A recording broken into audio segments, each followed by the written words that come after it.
You ask Tiger to solve. This deals with linear equations with one unknown.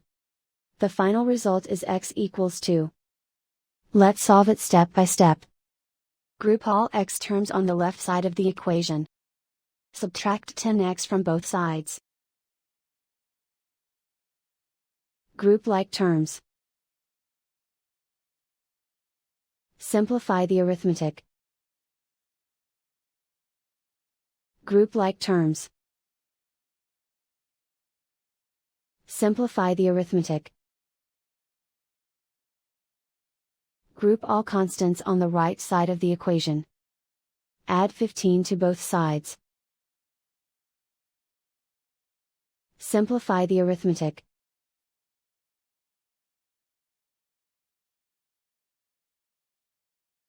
Isolate the x. Divide both sides by -5. Cancel out the negatives.